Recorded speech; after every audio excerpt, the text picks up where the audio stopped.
In a Florida coastal town, fishermen kept finding human bones every month. And the police would always close their reports, labeling them as animal remains. When a retired diver recorded a video, he discovered an entire jail cell underwater. The diver's name was Mark Ellison. He had previously conducted deep-sea rescue missions with the U.S. Navy. And now, in retirement, he did recreational diving. Mark first saw the bones when a local fisherman told him that every month, their nets would catch something odd. Sometimes a jawbone, sometimes ribs, sometimes a full skull. The local police would always dispose of them as animal remains. And no proper investigation ever took place. Mark prepared his underwater drone cameras. And one day, he dove at the exact spots where the bones had been found.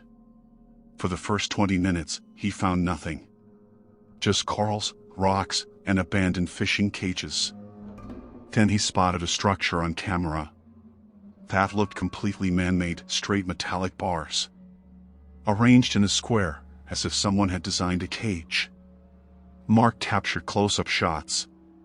The bars were rusted, but the pattern was perfect.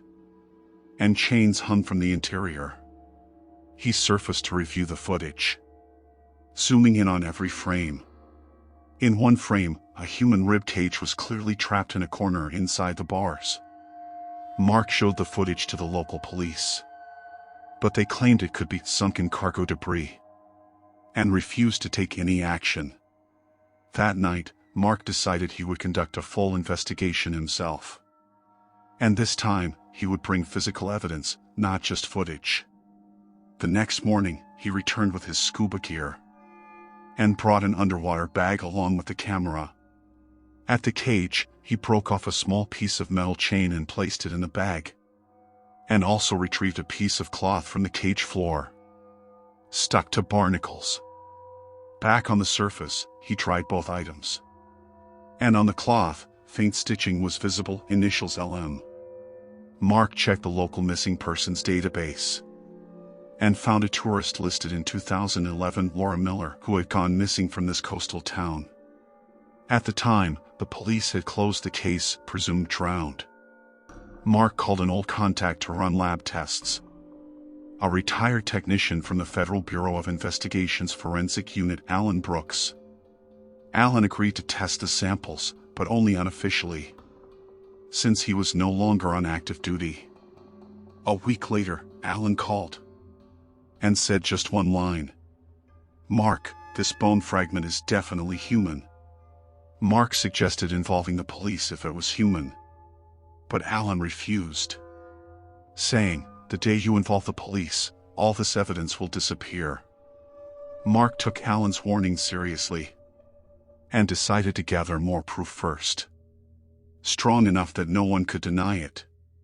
He contacted his network of retired divers and convinced two others, Sean Turner and Dylan Reyes, to join the mission. The three of them mapped out in detail the areas where fishermen had found bones. All the points formed a circular pattern, with the jail cell at the center. Mark planned to dive on the next full moon night, because the tides would be calm and visibility higher. The night arrived. The three divers turned on their cameras and slowly descended toward the jail cell. At the cell, they discovered a narrow tunnel extending behind it, which Mark had not noticed before. Dylan shone a torch into the tunnel, and the camera feed showed a metallic glint and something resembling a skull. Mark decided to explore the tunnel, but their oxygen was low, so they planned to return the next day for a full exploration. Back on the surface, Mark backed up the footage and sent it to Alan for analysis. That night, the three divers met at a local diner, discussing their plan. Then Sean scrolled through local news on his phone and froze. The headline read, "Local fisherman found dead, drowning suspected." It was the same fisherman who had first told Mark about the bones. Mark said only one thing: "This cannot be a coincidence." Sean placed his phone on the table and a moment of silence fell over the diner. Mark tried to stay calm, but one thought echoed in his mind. Whoever built the jail cell would remove anyone to keep their secret hidden. The next morning, the three divers prepared their gear and followed their plan to explore the tunnel again. Water visibility was low, but they recorded every step. Inside the tunnel, scratches appeared on the walls, as if someone had marked them with nails. About 10 meters in, Dylan spotted a rusted door, half open. Mark pushed the door. Inside was a small dark chamber, and in a corner, a skeleton sat inside a metal cage. Next to the skeleton, there was a leather wallet with a faded ID card inside. The name read Laura Miller. This was the same tourist who had gone missing in 2011. Mark took close-up shots with his camera and sealed the wallet in a waterproof bag. Suddenly, Dylan checked the rear camera feed and saw a light flash at the tunnel entrance, as if another diver was there. The three of them immediately moved toward the exit. But when they emerged, unknown diver gear was on their boat deck, and the engine wires had been cut. Mark tried to contact the Coast Guard with the emergency radio, but it emitted only static, as if jammed. They used a backup paddle motor to bring the boat to shore and reported the incident to the local marina guards. The guards just shrugged and said, "Probably prank divers, happens all the time." Mark realized someone was intentionally blinding their system, and local people might be involved. He went straight to Alan and sent the wallet evidence to his lab. A day later, Alan confirmed there was blood residue on the ID card, and DNA matched Laura Miller's parents. This confirmation solidified Mark's suspicion. The jail cell had been deliberately built, and the missing people were not just accident victims. Mark sent an anonymous packet to the FBI Miami field office, including the footage plus DNA report. 2 days later, Alan called, saying only, "Mark, the FBI never received that packet." Mark requested tracking from the post office, and the system showed record deleted. At the same time, Sean revealed that unknown people had searched his home at night. His laptop was missing, and the dive footage was gone. This was the first clear signal. Someone powerful was monitoring their every move. Mark decided it was time to go public. He contacted a national true crime journalist, Rachel Carter, who had previously exposed law enforcement corruption. Rachel was initially hesitant, but when Mark showed her the footage and DNA report, she agreed to publish the story. Rachel said, "But if this is as deep as you claim, I need all the proof, otherwise the media can be compromised." Mark planned to return to the tunnel to document the skeletons and stream their live location directly to a secure cloud. Sean warned, "Once we go back, either everything will be exposed, or we won't come back." Rachel arranged a satellite hotspot, and Mark mounted it on the boat so the feed would broadcast in real time.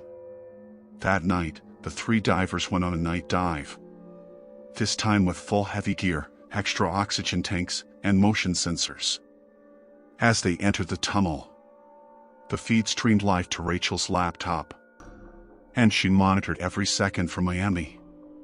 At the tunnel's end, they found a sealed metal door with a welded sign, "Property of Florida Marine Authority."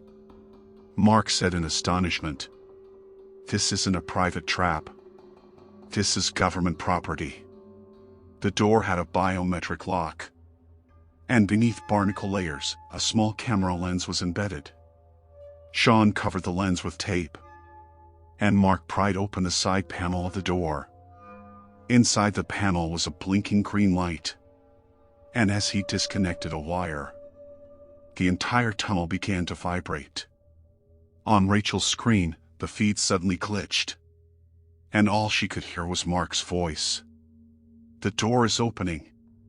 The feed went black, and only static lines appeared on Rachel Carter's laptop. She immediately called Mark, but the signal was unreachable. Rachel alerted the local Coast Guard, but they just said, "Private divers, if they're lost, they'll surface with the next tide." Inside the tunnel, Mark, Sean Turner, and Dylan Reyes stood behind the door. As they cracked the door open, they heard intense pressure, as if the water pressure inside was different. When the door finally opened, inside was a massive steel chamber. Chains hung from the walls, and multiple skeletal remains were scattered across the floor. At the center of the chamber was a rusted chair, with fresh leather straps on the armrests. Mark tried to activate the camera, but the device showed an error, as if a jammer was active. Dylan spotted a waterproof box in a corner. Inside were dozens of plastic ID cards, each with a missing person's name, and some stamped cleared in red ink. Sean pulled out a sealed envelope from beneath the box. Printed on it, "Florida Marine Authority, confidential." Mark opened the envelope. Inside were blueprints, the full structural layout of the chamber, and an approval signature from a senior Florida Department of Corrections official. It became clear this underwater jail wasn't a private criminal group's project, but a covert government operation that officially never existed. Suddenly, a loud metallic slam came from the chamber entrance. The door locked automatically. Dylan panicked and checked oxygen levels. Only 18 minutes remaining. Mark scanned the chamber's back wall and found an emergency hatch opening to the exterior ocean. They loosened the hatch bolts, and one by one, climbed out through the hatch. As soon as they emerged from the water, Mark contacted Rachel via satellite radio. "Rachel, we have proof, a lot of it." Rachel said, "Don't head straight to the mainland. I'm sending a safe location, secure uplink ready too." Mark secured every ID card and document in waterproof bags, and navigated the boat along a bypass route to shore. But as they neared the marina, two black boats began pursuing them. A high-speed chase ensued. Sean steered the boat, while Dylan fired flares from a shotgun to confuse the pursuers. Mark said over the radio, "Rachel, go live now." Rachel started a real-time stream, and Mark began showing all the documents in the bag live on camera. Within minutes, 50,000 viewers joined the stream, and comments flooded in. "Call the Federal Bureau of Investigation. Tag CNN. Get this to the New York Times." The black boats suddenly abandoned the chase, as if they knew the whole world was now watching. Mark's boat finally reached a hidden cove, and Rachel uploaded the full stream to secure archive servers. The next morning, national headlines were full. Secret underwater prison discovered off Florida coast. Government tied to disappearance of dozens. The FBI formed an emergency task force and sealed the chamber site. But when the dive team returned to the site, there was nothing. No chamber, no tunnel, just a flat ocean floor. Rachel said only one line: "The evidence is in everyone's hands, but the truth will never surface again." Mark looked out at the ocean in silence and said, "The people who were trapped here, their names are no longer underwater, they are in front of the world."